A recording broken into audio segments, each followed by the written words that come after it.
Hello, ladies and gents, and welcome to the all-new Falcon and Winter Soldier reaction and review. This is episode 1, and it's called New World Order. And oh my gosh, there is so much setup in this first episode that I don't even know where to start.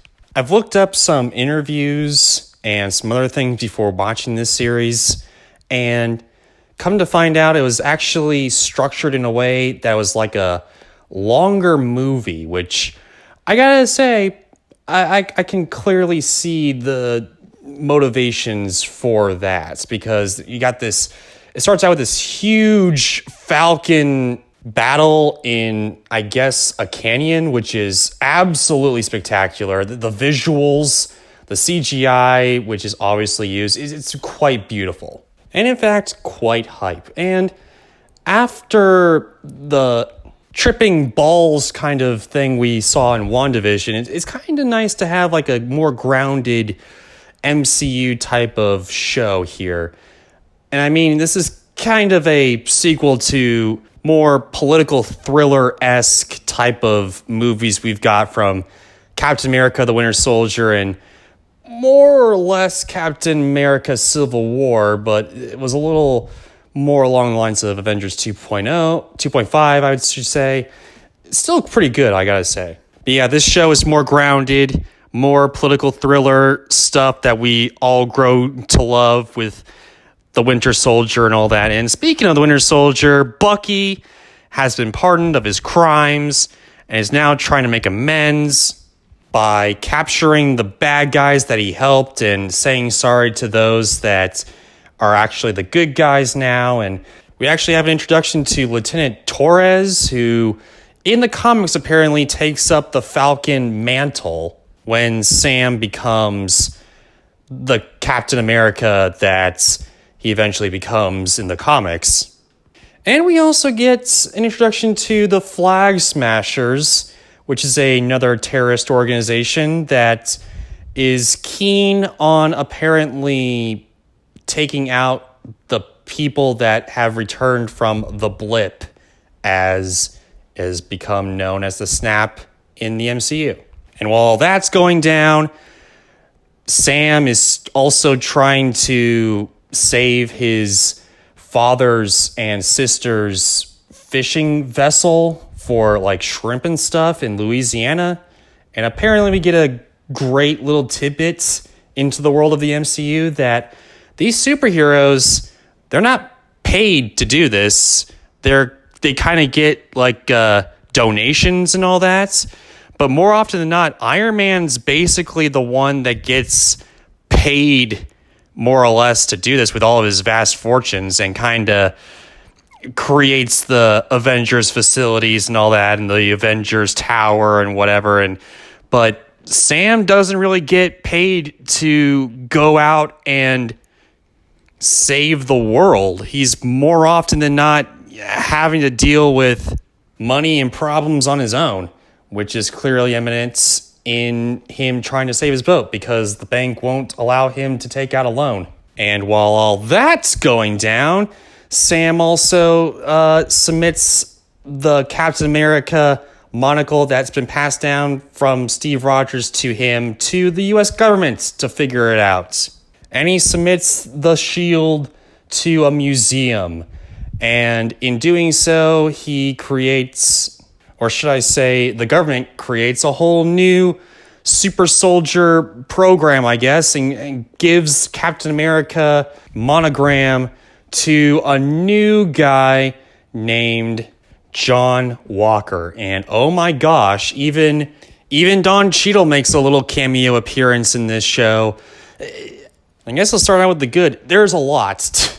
There's a lot of setup in this show. However, unlike a lot of things that I would criticize as being a little too much, like for instance, Justice League being set up in basically one movie, this show kind of lingers a little bit, kind of spaces out everything, which makes it more digestible, I would say. Like, I mean, the only thing that we really get action-wise is the Sam Falcon chase through the canyon, which was absolutely spectacular, I gotta say.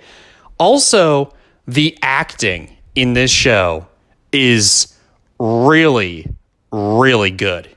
Like, I didn't really take into account this, but Bucky is kind of wanting to ask out this girl, but he knows he can't because he thinks he's a weapon still. Also, he's hanging out with this Japanese fellow, and the only reason why he's doing that is mainly because Sebastian Stan, aka Bucky, he killed his son. And I think it's in the Korean War. I'm not totally sure, but he killed his son. And it's like his only son.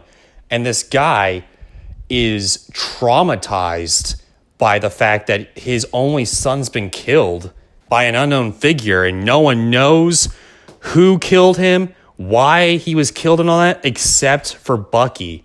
And it pains him that he can't tell really why he did the way he did, but he's trying to figure out what and how he can tell this man that he killed his son. It's so powerful, and it's little nuggets like that that is absolutely spectacular with the acting. Also, Anthony Mackie as Sam trying to save his boat. I gotta say real fast, this is the difference. Many people have made this comparison between the Avengers and the Justice League and all that. But specifically with Marvel, what they do with these heroes is that they are not like all-powerful god beings necessarily. They're all human. They all have little human problems that they have to deal with that makes them so relatable. And that's one of the reasons why the MCU works, is because they have to deal with all these little issues, like saving the family boat, or having to deal with trauma and the abuse given by a certain organization or whatever, or traumatic PTSD of war or whatever. It deals with these issues, and it's such a fantastic idea. Not only that, but the little interaction between Don Cheadle and Anthony Mackie about why Anthony Mackie didn't take up the mantle of Captain America. There's a little bit of race issues as to why he didn't take it up, and I completely believe why he wouldn't take it up. It was so brilliantly done. Which I gotta say, the direction of this episode, beautifully done, just absolutely spectacular. Also, the cinematography is on point, almost exactly like the Captain America Winter Soldier, Captain America Civil War-esque. Very beautifully done, especially the action scene. Beautiful, well done, spectacular stuff here. Now, I don't really understand what the heck is going on with this flag terrorist organization, Flag Smashers. I don't really understand what's going on with that, but there's like 5 other episodes that's going to explain why they're here and what's going on and all that.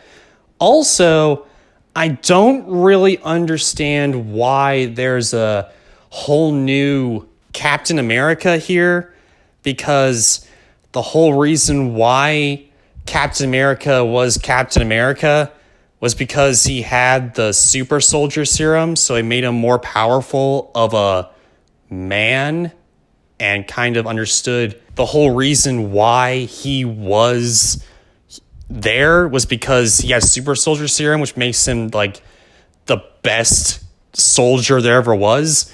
I don't know why they just automatically put this guy in there, but I'm pretty sure we're going to find out in the next episode. And honestly, if those are my only 2 complaints, they're my only 2 complaints of this episode. If those are my only 2 complaints of this episode, is the fact that I don't understand what's exactly why things are the way they are, and they're going to explain them, but I know they're going to explain them further in other episodes, then I say that's a pretty damn good job when I'm wanting more out of this show. So good job, smiles all around, thumbs up, fantastic job with this episode. Now, overall, do I like this episode over WandaVision episode 1? I don't know, and it's very early to tell whether or not I love this series over WandaVision, so we will stay tuned. We'll stay tuned into that. But anyway, what did you guys think of this episode? Did you guys love it as much as I did? Comment, let me know, subscribe, ring that bell. Episode 2 reaction review coming your way, and hey, take care, guys.